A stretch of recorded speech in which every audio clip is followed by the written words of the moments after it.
Hey there YouTube, welcome to Big Mike Beard Wisdom. So, we've got some landscaping projects to do. Up here in Minnesota, it's mid-April. We've had a few 80-degree days, and as you can see, the snow still hasn't finished melting yet. If you wind up hauling stuff in a vehicle that's carpeted, and you don't want anything getting on the carpet, I definitely recommend grabbing a tarp. Harbor Freight has them for cheap. I'm sure Lowe's has them too, but I've had this one for quite a while.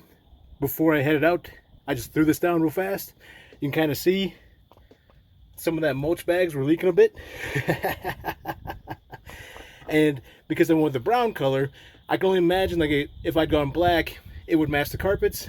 But man, if you had a tan interior, black or brown is a bad day, let alone red. Alright, so I picked up all this from Lowe's for a little under 200 bucks.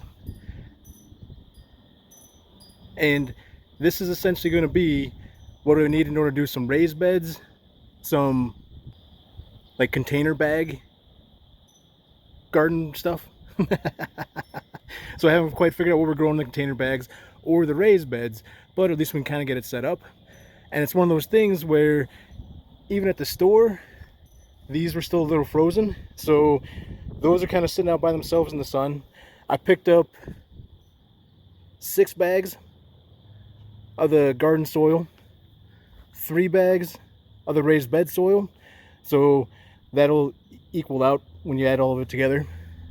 I picked up some topsoil because the bottom part of the raised beds and stuff like that, I haven't figured out how tall I'm going to make it, but we'll be burying some stuff underneath it to do hugelkultur. So there's the topsoil. The place sand is for leveling the area out.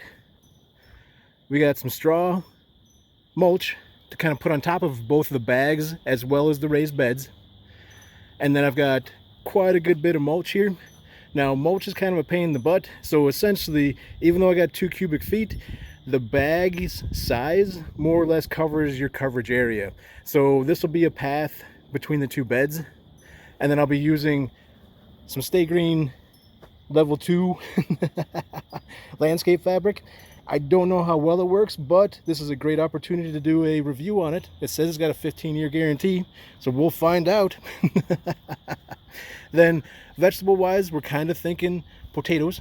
So picked up some garden tone stuff that Espoma makes. When we did the 5-gallon bucket tomatoes, that tomato tone worked great, so I figured I'd pick them up again.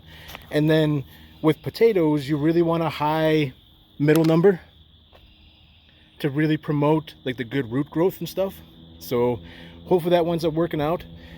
Another thing that you need to have is going to be something to maybe mark out where you're going to be digging,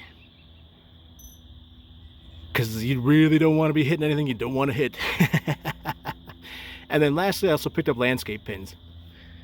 So all this is going down over here, and it's one of those things where we've scoped out how the sun hits throughout the year, and I kind of know how it's going to work out, so we should get plenty of sun. Planning on putting stuff right around in this area here. You can kind of see right there is kind of a raised section, low spot there, kind of a low spot there.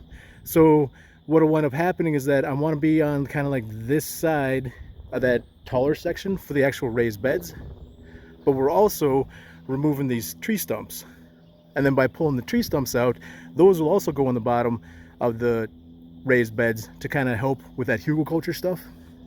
So a lot of work to do. This is about a month and maybe a week or so later.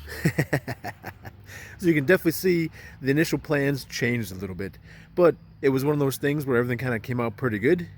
So definitely check out the upcoming videos, see how we got this all done, and what we decided to grow in the grow bags and in the raised bed.